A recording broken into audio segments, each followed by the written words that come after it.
Good morning students. BA first year first sem history की online कक्षा में आप सबका स्वागत है। हमने जो लेसन स्टार्ट किया था, लेसन 5 हड़प्पा सभ्यता, और उसमें हमने हड़प्पा के बारे में अध्ययन किया। आज का इसी में हमारा जो टॉपिक रहेगा, उसमें हड़प्पा की लेसन को आगे बढ़ाते हुए उसमें है राजनीतिक संगठन। तो हड़प्पा के बारे में उसकी समकालीन सभ्यताएं मिस्र तथा सुमेर की सभ्यताओं से हमें काफ़ी जानकारी मिलती है, जिनसे वहाँ के शासन के स्वरूप को समझने में मदद मिलती है। वहाँ उन्होंने बताया कि उसमें लिखा उन्होंने कि हड़प्पा एक विकसित सभ्यता थी। मिस्र और जो उसकी समकालीन सभ्यताएं थी, सुमेर की सभ्यताएं थी, उनमें तो उसमें लिखा कि यहाँ पर केंद्रीयकृत राज्य के उदय के प्रमाण दिए जा सकते हैं। यहाँ नगरों में सड़कें, गलियाँ, नालियाँ, उत्तम व्यवस्था की स्थापना, उनकी देखरेख, बड़े अन्नागारों का पाया जाना, औजारों, हथियारों तथा अन्य उत्पादों में समरूपता इत्यादि प्रमाणों से यह स्पष्ट होता है कि यहाँ कोई जिम्मेदार केंद्रीयकृत शासन व्यवस्था रही होगी। सभ्यता के काल में जो उभरे हुए क्षेत्रीय, अंतरक्षेत्रीय तथा बाह्य व्यापार को सुचारू रूप से चलाने के लिए कोई शासक वर्ग अवश्य रहा होगा। प्रमुख नगरों में विशाल भवन मिले हैं, हो सकता है कि जो वो राज्यसभा या राजमहल हों। प्रमुख नगरों में विशाल इमारतें भी मिली, वो भी हो सकता है कि वहाँ किसी राज परिवार से या राजा की तरफ संकेत करती हों, कि उनमें राजा रहता हो। और मोहनजोदड़ो और हड़प्पा से व्यापारियों, पुरोहितों अथवा प्रशासकों के अधिकार चिन्ह, अंकित मोहरें भी प्राप्त हुई हैं। इसी स्थिति में ये नगर सिंधु साम्राज्य की राजधानियां भी हो सकते हैं। राज्य का स्वरूप की अगर बात करें तो उसमें धर्मतंत्र, तो कई विद्वानों में मतभेद है कि राज्य का स्वरूप कैसा हो सकता है। वो कुलीन तंत्र था कि धर्मतंत्र था, या वो केंद्रीय राज्य था, कैसा उसकी स्वरूप था। तो अगर धर्मतंत्र की बात करें तो कुछ विद्वान मानते हैं कि यहाँ पुरोहित शासक शासन किया करते थे, और पुरोहित राजा की पहचान उस पत्थर की मूर्ति से की जाती थी जो मोहनजोदड़ो से प्राप्त हुई है। यहाँ शुरू से एकीकृत राज्य एक विशाल और सजातीय सांस्कृतिक क्षेत्र को चलाया जाता था। तो ऐसा ये विद्वान मानते हैं कि शायद ये धर्म पर आधारित शासन था, और जो बड़े बड़े जो भवन मिले हैं, हो सकता है उनमें पुरोहित उस शासन को चलाते हों। उसके बाद केनोयर नामक विद्वान मानते हैं कि हड़प्पा की राजनीतिक व्यवस्था पर कुलीन वर्ग का नियंत्रण था। तो इस शक्तिशाली वर्ग में व्यापारी, पुजारी आदि हो सकते हैं, वो शामिल हों। तीसरा, प्रारंभिक राज्य की अगर बात माने तो इसे प्रारंभिक राज्य भी माना जाता है। ये कांस्य युग का यह राज्य लो युग के मौर्य राज्य के समान शक्तिशाली नहीं था। यहाँ कोई स्थायी सेना नहीं थी और न ही कोई नौकरशाही भी नहीं थी। यहाँ भू राजस्व वसूल करने की भी कोई प्रणाली नहीं थी। तो ये प्रारंभिक राज्य भी हो सकता है, जिसमें कई प्रकार की जनजातियाँ जो इकट्ठी रह करके, कबीलों के रूप में वो इकट्ठी रह करके रहती हों, ये भी हो सकता है। चौथा पॉइंट इसका मानते विद्वान कि ये केंद्रीय राज्य भी हो सकता है, जो छोटे छोटे सरदारों था शामिल राज्यों से नगर राज्यों और केंद्रीकृत राज्य के रूप में विकसित हुआ। और वो लिखते हैं कि इसमें 4 से 3000 ईसा पूर्व में मौसम में अनुकूलता के कारण कृषि का तेजी से विकास हुआ, जनसंख्या में वृद्धि हुई, और कई कबीलों में छोटे छोटे सरदारों का उदय हुआ। वो सरदार अपने कबीले को एकीकृत करके रखा करते थे। फिर बाद में हो सकता है एक सरदार ने मिलकर के, कई सरदारों ने मिलकर के एक साम्राज्य स्थापित कर लिया हो, या कोई शक्तिशाली सरदार ने कई कबीलों के सरदारों को विजित कर लिया हो और उसने अपनी सत्ता स्थापित कर ली हो। ये भी हो सकता है। हो सकता है आगे जा कर के कई नगरों का, जैसे नगर राज्यों की स्थापना हुई, और आगे जा कर के इन सभी नगर राज्यों के जो सरदार थे, उन्होंने आगे चल कर के उनमें सांस्कृतिक मेलजोल बढ़ा और उन्होंने राजनीतिक एकता का मार्ग तैयार कर लिया हो। तो यहाँ पर व्यापार का भी बहुमुखी विकास हुआ। समुद्री व्यापार के रूप में भी मोहनजोदड़ो तथा स्थल व्यापार के केंद्र के रूप में उभर कर आए। अर्थव्यवस्था के बारे में अगर अध्ययन करें तो कि अब कोई भी संस्कृति है तो उसका अध्ययन ये होता है कि उसकी जीवन यापन का उसका क्या जरिया था। तो हड़प्पा संस्कृति के बारे में भी अगर अध्ययन करें तो उनके जीवन यापन का क्या जरिया था, किस प्रकार की उनकी कार्य प्रणाली थी, उनकी अर्थव्यवस्था किस प्रकार की थी। और तो इसके बारे में हम कृषि प्रणाली के बारे में अध्ययन करेंगे, क्योंकि अन्न का पर्याप्त मात्रा में उत्पादन इस सभ्यता का आधार था। इस सभ्यता में आदमी की ज़रूरत से ज़्यादा अनाज पैदा होता था और नगरों में खाने के लिए अनाज की पूर्ति गांव से होती थी। सिंधु प्रदेश आज इतना उपजाऊ नहीं है, यहाँ आज वर्षा कम होती है, फिर भी यहाँ बड़े बड़े समृद्धशाली अन्नागारों का होना इस बात की ओर संकेत देता है कि इतिहास में यह क्षेत्र काफ़ी उपजाऊ रहा होगा। बाद में जैसे यहाँ उस काल में यहाँ प्राकृतिक वनस्पति भी अधिक थी, वर्षा भी अधिक होती थी और भूमि भी ज़्यादा उपजाऊ थी। और जो इन मैदानों को उपजाऊ मिट्टी से भर देती थी, नदियों में बाढ़ें आया करती थी। तो यहाँ गेहूँ के प्रमाण मिले हैं। गुजरात में छोटी ज्वार और रागी का उत्पादन होता था। जौ तथा गेहूँ कालीबंगन से भी मिले हैं।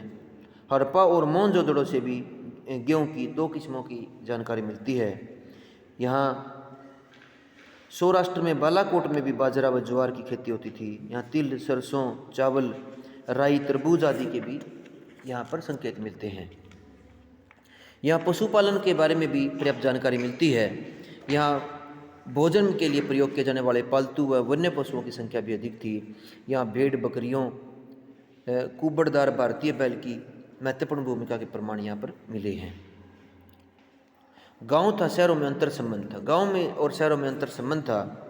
वो गांव शहरों की आबादी को अन्न प्रदान करते थे। संभवतः राज्य कर के रूप में अनाज प्राप्त करता था। गांव शहरों को कच्चा माल भी देते थे और शहरों के व्यापारी गांव में पत्थर के विशेष औजार पहुंचाते थे। यह एक दूसरे का अंतर संबंध था और उनका ताना बाना इसी पर आधारित था।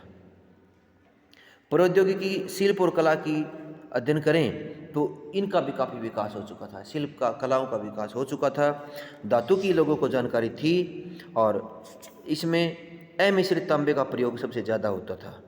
उनसे उस तरह छेनी, चाकू, तीर, भाले, अगरबा, कुल्हाड़ी, मछली काटने कांटे, आरी, तलवार आदि बनाए जाते थे। तांबे व कांस्य के बर्तन भी प्राप्त हुए हैं।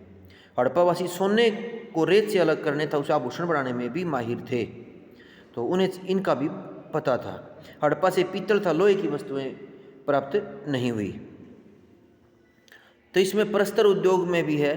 तो इस काल में पत्थर के भी उपकरण बनाए जाते थे। पत्थर से बर्मे, खुरचनियाँ आदि बनाए जाते थे। मिट्टी के बर्तन भी यहाँ से मिले हैं। इन बर्तनों पर पहले लाल रंग का घोल चढ़ाते थे, फिर काले रंग के गाढ़े घोल से डिजाइन बनाते थे। तो यहाँ मिट्टी के भी काफ़ी बर्तन बनाए गए हैं। मिट्टी के खिलौने, घरेलू सामान, चूड़ियाँ आदि भी मिट्टी से बनाते थे। ईंट बनाना था राजगिरी। यहाँ बड़े बड़े भवनों, जैसे बड़े बड़े नगरों में बड़े बड़े भवनों का निर्माण किया गया है, तो उनमें ईंटों का प्रयोग यहाँ पर किया गया।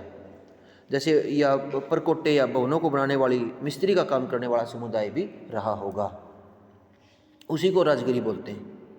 मणिकारी की अगर अध्ययन करें तो यहाँ मणिकारी उद्योग भी प्रचलित था। इनके उत्पाद में गोमेद, इंद्रगोप, सूर्यकांत आदि कई प्रकार के कीमती पत्थरों से आभूषण बने हुए होते थे और नगरों में इनकी कार्यशालाएँ थी। मेसोपोटामिया से मणकों का व्यापार भी प्रसिद्ध था। तो लोग वहाँ वो लोग मणि के कार्य से भी परिचित थे। सीपी उद्योग भी एक कला थी जिनसे समुद्री शंख का प्रयोग करके चूड़ियाँ, मनके आदि बनाते थे। मुद्रा निर्माण का भी आकर्षक मोहरे भी इस समय लोगों की थी। यहाँ सेलखड़ी की वर्गाकार व आयताकार मुद्राएं सभी स्थलों पर मिली हैं। अकेले मोहनजोदड़ो से 1200 मूर्तियाँ मिली हैं। इन पर भी लेख भी अंकित हैं। इन पर कताई और बुनाई का काम भी यहाँ होता था। घरों में तकुए और तकलियाँ मिली हैं जिनमें सूती और ऊनी वस्त्र जिनसे बनाए जाते थे। यहाँ से कपड़े का कोई टुकड़ा नहीं मिला, परंतु ये सत्य है कि कपास का उत्पादन वस्त्रों के लिए होता था। वस्त्रों की रंगाई भी की जाती थी। व्यापार की है तो यहाँ व्यापार भी महत्वपूर्ण रहा है। हड़प्पा नगर हस्तशिल्प उद्योगों के केंद्र थे। यहाँ कच्चा माल उपलब्ध, हस्तशिल्पों को कच्चा माल उपलब्ध करवाने और पक्के माल को विभिन्न नगरों तक पहुँचाने में व्यापारी वर्गों की भूमिका होती थी। यहाँ अंतर क्षेत्रीय व्यापार, बाह्य व्यापार के भी प्रमाण मिले हैं। आंतरिक व्यापार के बारे में है, यहाँ धातु के उपकरण, सीपियों के सामान, मोहरे, बाट, रसोई का सामान, पत्थर, कीमती मणके, अनाज, कपास आदि दूसरे स्थानों पर इनका व्यापार होता था। रोहड़ी व सुकुर में चकमक पत्थर भी मिला है, जो नदी मार्गों से व्यापार होता था। बाह्य व्यापार में भी मेसोपोटामिया के सूसा, उर, निपुर, किश व उमा शहरों से 2 दर्जन से अधिक हड़प्पा की मोहरें प्राप्त हुई हैं। फारस की खाड़ी से भी मोहरें मिली हैं। इसका मतलब इनका अंतर्राष्ट्रीय व्यापार भी होता था। निर्यात में है, यहाँ से उत्पादित पत्थरों के फलकों, मोहरों, मुनकों, तांबे का सामान, हाथीदांत, सीपी आदि का निर्यात ये लोग करते थे। हड़प्पा से बाट भी मिले हैं। मेसोपोटामिया के नगर निपुर में मृत्य मूर्तियाँ मिली हैं, मृण्य मूर्तियाँ। आयात भी बार की चीज़ों से करते थे। ये चांदी का आयात अफगानिस्तान या ईरान से करते थे। अफगानिस्तान एवं कर्नाटक से सोना लाया जाता था। तांबे का आयात अरब देशों, पश्चिमी बलूचिस्तान तथा राजस्थान, खेतड़ी से इनका किया जाता रहा होगा। विनिमय व्यवस्था भी थी। यहाँ पर नाप तोल की व्यवस्था की प्रणालियों में समरूपता मिली है हड़प्पा के लोगों में। तो इनकी जैसे तोल, चकमकी पत्थर, चूना पत्थर, सेलखड़ी आदि के गढ़ाकार के बने होते थे और इनमें समरूपता पाई गई है। तो इनमें विनिमय व्यापार का भी इनके अंदर सिस्टम विकसित था और बड़ी संख्या में मोहरे तथा मुद्राकण का भी व्यापार में प्रयोग किया जाता था। वस्तु विनिमय इस व्यापार का मुख्य आधार था। परिवहन के साधन के बारे में अध्ययन करें तो परिवहन के साधनों में नौकाएं, मस्तूल वाले छोटे जहाज, बैलगाड़ियाँ, लद्दू जानवर प्रमुख थे। तो लोथल में पक्की मिट्टी से बने जहाज का नमूना भी पाया गया है। छोटी गाड़ियों के नमूने भी मिले हैं। हाथी, बैल, ऊंटों पर भी भार ढोने के लिए प्रयोग होता था। समाज और धर्म के बारे में करें तो इनका जो समाज का स्वरूप था वो इस प्रकार से था कि समाज अनेक वर्गों में बटा हुआ था। दस्तकारियों में विभिन्नता था, विशिष्टता थी। मकानों के आकार, बनावट में असमानता थी। तो सभ्यता की चारों ओर शिकारी संग्राहक जनजातीय समूह रहते थे, जो नगरों में शहद, मछली, जंगली फल आदि की आपूर्ति करते थे। ग्रामीण जनसंख्या में कृषक, पशुपालक और दस्तकार थे। इसके बाद नगरों में शासक वर्ग से संबंधित बड़े बड़े मकानों में रहते थे और विकसित नगरीय जीवन की देखरेख तथा संचालन में रहा होगा। यहाँ पुरोहित वर्ग भी थे, कर्मचारी वर्ग थे, सफाई कर्मचारी भी यहाँ पर रहते होंगे। धर्म की बारे में करें तो ये मिट्टी की बनी मूर्ति जिसे मातृदेवी कहते थे, उस मातृदेवी बताया जाता है। उसे अनुमान है कि यह भूमि की उर्वरता से जुड़ी है और यह धरती देवी की मूर्ति है। एक पत्थर की मोहर पर पुरुष देवता को विशेष मुद्रा में बिठाया गया है। उसके आसपास कई जानवर हैं। तो यह अनुमान है कि यह पशुपति की मूर्ति है, भगवान शिव की मूर्ति है, जो बाद में शिव के रूप में उभर कर आए। यह लिंग तथा योनि की पूजा के संकेत भी मिले हैं। कुछ वृक्षों को पवित्र माना जाता है। कबूड़ सांडों की भी यहाँ पर पूजा की जाती थी, कुबड़ सांडों की। तो यहाँ कब्रिस्तान भी पाए गए हैं, तो इससे पता है कि शायद मुर्दों को ये जलाते थे। नगरीय ह्रास या हड़प्पा संस्कृति का पतन। 1900 से 1700 ईस्वी के मध्य में हड़प्पा संस्कृति से जुड़ी नगरीय प्रणाली का ह्रास होने लगा और पुरातात्विक मानते हैं कि इस काल में राजनीतिक आर्थिक गतिविधियों के केंद्र नगरों का पहले से स्वरूप बिगड़ने लगा और पक्की ईंटों के योजनाबद्ध घर बनने बंद हो गए, मोहरे बननी बंद हो गई और उद्योग समाप्त होने लगे। मृद बांड बनने बंद हो गए थे क्योंकि खुदाई में मिलने बंद हो गए थे बाद के। तो इस क्षेत्र से गांव या जनसंख्या का पलायन शुरू हो गया और सिंधु घाटी में नगर और गांव खाली हो गए। सवाल उठता है कि ये विघटन कैसे हुआ? ये जो इतनी विकसित सभ्यता थी, ये बाद में कहाँ चली गई? हड़प्पा के लोगों को समाप्त कर दिया गया या मार दिया गया? हड़प्पा के ह्रास की अर्थ था उसकी समस्याओं, विशेषताओं का धीरे धीरे समाप्त हो जाना। तो ये कई प्रकार से हमें चिंता में डालता है कि आखिर क्या हुआ, इतनी बड़ी विकसित सभ्यता समाप्त कैसे हुई। तो पहला है कि बाढ़ और भूकंप। तो कुछ विद्वान मानते हैं कि बाढ़ और भूकंप आई होंगी और मोहनजोदड़ो के मकान और सड़कें जो है वो गाद में दब गए, कीचड़ में दब गए। ये बाढ़ों का सिलसिला कई बार घटा और खुदाई से भी पता चला कि 70 फुट गहराई तक मकान बने हुए थे। नगर बार बार बाढ़ों से उजड़ा और बसा और नगरवासी गरीब होते चले गए और तंग आकर के वो इन बस्तियों को छोड़ करके चले गए, ऐसा मानते हैं। नदियों ने भी अपने रास्ते बदले होंगे और काफ़ी बड़ी झील में बदल गई नदी घाटी और उसमें डूब गई वो। परंतु इसकी व्याख्या की आलोचना की जाती है। पहला, यदि भूकंप से नदी का मार्ग अवरुद्ध हो भी गया तो वह कुछ समय के बाद सिंधु जल के दबाव से टूट भी जाता। दूसरा, लैम्ब्रिक या सिंधु घाटी के बाहर की बस्तियों के ह्रास को स्पष्ट नहीं करता। दूसरा फिर आगे बढ़ा सिंधु नदी का मार्ग बदलना। दूसरा मानते विद्वान जो वो कहते हैं कि सिंधु नदी का मार्ग में परिवर्तन मोहनजोदड़ो के नगर के विनाश का कारण हो सकता है। यह नदी अपना मार्ग बदलती रही है और ये भी स्पष्ट है कि नदी नगर से 30 किलोमीटर दूर चली गई। पानी की कमी के कारण ये लोग आसपास के क्षेत्रों से अनाज पैदा करने वाले गांवों को छोड़ करके ये पलायन कर गए। मोहनजोदड़ो में जमी गाद के बारे में भी इनका कहना है कि यह हवा के कारण उड़कर आई रेत है जो स्थानीय कच्ची ईंटों के कारण गाद में बदल गई। तो इससे मोहनजोदड़ो के लोगों का शहर छोड़ना समझाया जा सकता है, परंतु हड़प्पा की पूरी सभ्यता समाप्त हो ये स्पष्ट नहीं किया जा सकता। दूसरा, इस क्षेत्र के लोगों को इस प्रकार मार्ग बदलने की जानकारी रही होगी तो वे खुद ही किसी नई बस्ती में जाकर क्यों नहीं बस गए। जब पहले ही पता था कि नदी मार्ग बदलेगी तो वो पहले ही क्यों नहीं चले गए। तीसरा, क्षेत्र में बढ़ती शुष्कता और घग्गर नदी का सूख जाना। तीसरा कारण है बेटा डीपी अग्रवाल और कुछ विद्वान मानते हैं कि मौसम में परिवर्तन आया होगा और घग्गर नदी सूख जाने के कारण ऐसा हुआ। अमेरिका, ऑस्ट्रेलिया, राजस्थान के अध्ययनों से ये पता चलता है कि सहस्त्राब्दी ईसा पूर्व का मध्यकाल शुष्कता बढ़ने का काल था। तो यहाँ पर पैदावार में असर पड़ा होगा, पैदावार कम हुई होगी और लोग यहाँ से चले गए। धरती में हुए आंतरिक परिवर्तनों के कारण इस नदी तंत्र के मार्ग पर भी प्रभाव पड़ा। घग्गर एक शक्तिशाली नदी होती थी जो पंजाब, राजस्थान, कच्छ रण से गुजरात गुजरकर समुद्र में गिरती थी। सतलुज और यमुना इसकी सहायक नदियाँ थीं। बाद में पृथ्वी के धरातल का क्षेत्र ऊपर उठ गया और ये नदी सिंधु में मिल गई और गंगा में यमुना मार्ग बदलकर गंगा में मिल गई और इससे घग्गर जल विहीन हो गई। तो इससे भी क्षेत्रों में कहते हैं कि पानी की समस्या आई होगी और वो चले गए होंगे, लेकिन इसके भी पूरी तरह परिणाम नहीं निकल पाए। इसी प्रकार अभी तक इस नदी का सूख जाने का काल भी निर्धारित नहीं हो सका। आर्यों के आक्रमण।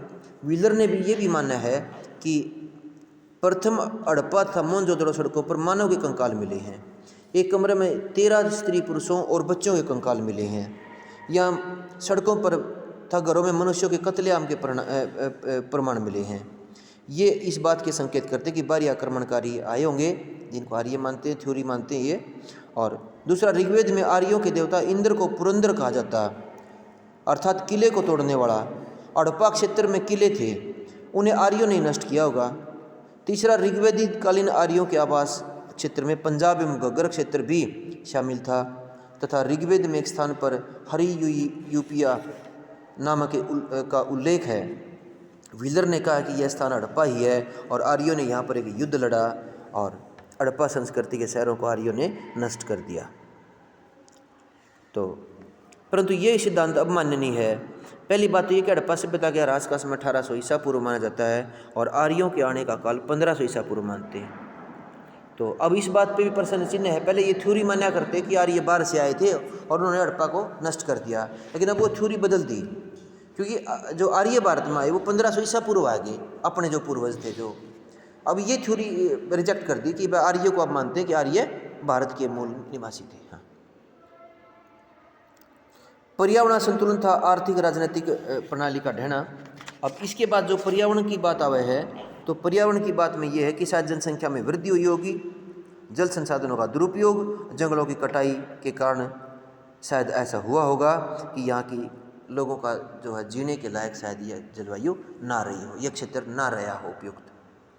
तो इसमें कहता है कि फेयर सर्विस ने हड़प्पा के नगरों की जनसंख्या बढ़ी, खाद्य आवश्यकता का हिसाब लगाया होगा। उनका मानना था कि जनसंख्या और पशुओं की संख्या बढ़ रही है, जंगल में उसके दबाव में जंगल समाप्त होने लगे और बाढ़ और सूखे की समस्याएं बढ़ गई हों और वो लोग दूसरे स्थान पर चले गए होंगे। दूसरा, रफ़ीक मुगल भी कहते हैं कि घग्गर आंकड़ा नदी प्रणाली के धीरे धीरे सूखने या विलुप्त हो जाने से समस्याएं बढ़ी, वनों का विनाश होने लगा और पशुओं द्वारा अधिक चराई से जमीन का कटाव अक्षार्यता बढ़ गई। यहाँ जल स्तर भी कम हो गया होगा और शायद वो उन्हीं के अभाव में शायद इस सभ्यता का विनाश हो गया। जंगलों की कटाई भी हड़प्पा के विनाश का कारण बताई गई है। ये सभ्यता कांस्य युगीन थी। तांबे था कांस्य के उत्पादन के लिए बड़ी मात्रा में लकड़ी का प्रयोग होता था। इसके अतिरिक्त यहाँ चमकदार चीनी मिट्टी के बर्तन, आभूषण, ईंट पकाने के लिए लकड़ी की आवश्यकता थी और लकड़ी का पहिए बार भी निर्यात किया करते थे। शायद उसी के कारण वन नष्ट हो गए होंगे और यहाँ वनों की कटाई की प्रकृति, छटा, वर्षा, जमीन की उत्पादकता पर प्रभाव पड़ा होगा और वो यहाँ से चले गए होंगे। रॉबर्ट ये भी तर्क देता है कि किन्हीं कारणों से प्राचीन व्यापार मार्ग में परिवर्तन हो गया, जिसके कारण इनकी वाणिज्यिक गतिविधियों पर उसका प्रभाव पड़ा होगा और जिसके कारण उनकी अहम भूमिका समाप्त हो गई। अतः स्पष्ट है कि सभ्यता का पतन नगरों के ह्रास के में एक से अधिक कारण हो रहे थे। इस क्षेत्र में पर्यावरण में अनेक कारणों से बदलाव आने लगा, जमीन का उपजाऊपन समाप्त हो गया, इससे व्यापार को आघात पहुंचा और धीरे धीरे नगर उजड़ने लगे। ये था हमारा हड़प्पा संस्कृति। धन्यवाद।